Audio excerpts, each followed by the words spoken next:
এক রাজা তার রাজ্যের 3জন বুদ্ধিমান লোককে তার রাজসভায় ডেকে পাঠালেন তাদের বুদ্ধির পরীক্ষা নেবার জন্য। রাজামশাই ওই 3জনের হাতে 3টে বড় থলি ধরিয়ে দিয়ে বললেন, তোমাদেরকে একটি বাগানে পাঠাবো, সেই বাগান থেকে ভালো ভালো ফল তোমরা নিয়ে এসো এই ঝুলি ভর্তি করে।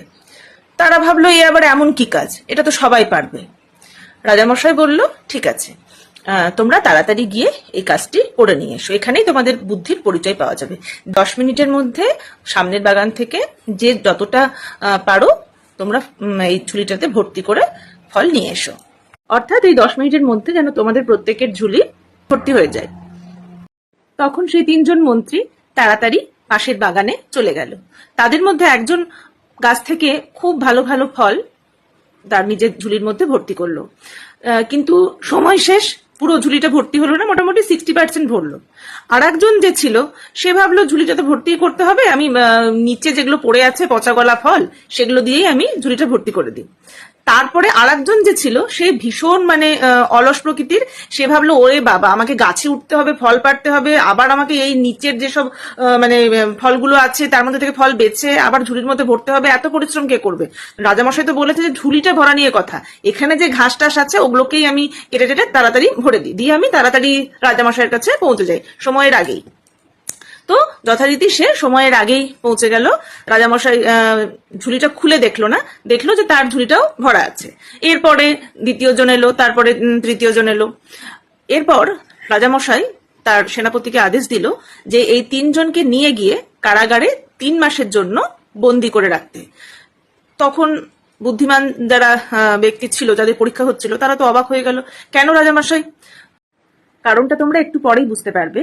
তোমরা এই থলেতে যতগুলো ফল এনেছো 3 মাসে শুধু তোমরা এই ফলগুলোই খাবে, আর কিচ্ছু খাবে না। তখন যে লোকটি থলিতে কিছুই ভরেনি, শুধুমাত্র ঘাস ভরেছে, সে কান্নায় ভেঙে পড়লো। 2য় জন যে ভাবলো আমাকে আবার কষ্ট করে ওপরে উঠতে হবে গাছ থেকে ফল পাড়ার জন্য, তার থেকে আমি এই পচা গলা ফলই নিয়ে যাই, তারও ভীষণ কান্না পেলো যে এবার আমি কি খেয়ে থাকবো। আর 1ম জন যে সময় নিয়ে ভালো ফল পেরেছে, সে ভাবলো, ঠিক আছে, 3 মাস না হোক, আমি অন্তত দিন 10-15 তো চালিয়েই নেব যা ফল আছে। সুতরাং এখান থেকে আমরা একটি শিক্ষা পাই যে কর্ম, যে যার কর্ম সে কিন্তু সেটা ভোগ করবেই। 3জনেরই ভীষণ গর্ব ছিল যে আমরা বিশাল বুদ্ধিমান। যে ঘাস ভরেছিল সে ভাবলো, আমি কেন পরিশ্রম করব? হ্যাঁ, রাজামশাই বলেছে যত তাড়াতাড়ি সম্ভব নিয়ে এসো। উনি তো থলি খুলে দেখবেন না, শুধু দেখবেন যে ভরা আছে কিনা। আর একজন ভাবলো যে বাবা, আমাকে আবার উপরে কেন উঠতে হবে, রাজামশাই তো ফলই আনতে বলেছেন, পচা গলা ফলই নিয়ে এসি।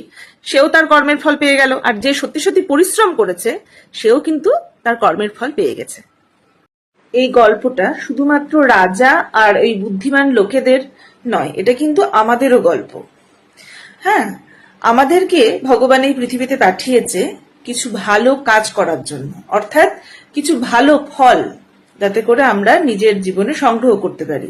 আমাদের মধ্যে অনেকেই আছে যারা শুধুমাত্র নিজের স্বার্থের জন্য কিন্তু ফল ছেড়ে দিয়ে শুধুমাত্র ঘাসটাসই আমরা কুড়িয়ে যাই, এরকম অনেক লোকই আছে। অনেকে আবার ভালো ফল ছেড়ে পচা গলা ফলের পেছনেই পড়ে আছে। খুব কম সংখ্যকই আছে যারা আমরা ভালো ফলের পেছনে দৌড়ই। সুতরাং ভালো কাজ করুন, ভালো জিনিসের দিকে নজর দিন, নিশ্চয়ই আপনার জীবন ভালো হবে। আমরা পৃথিবীতে কেন এসেছি, একটা নিশ্চয়ই ভালো কিছু করে যাবার জন্যই, এবং যাতে করে সেটা আমাদের পরবর্তী প্রজন্মেরও কাজে লাগে সেরকম কিছু করার জন্য। সেরকম কিছু জ্ঞান অর্জন করুন, অপরকে কোনো কিছু জ্ঞান উপদেশ দিন যাতে করে তার জীবনে কোনো কিছু উন্নতি হয়। এরকম ভাবে কিছু ভালো কাজ করুন, নিশ্চয়ই আপনার কর্মফল সেটাও কিন্তু ভালোই হবে।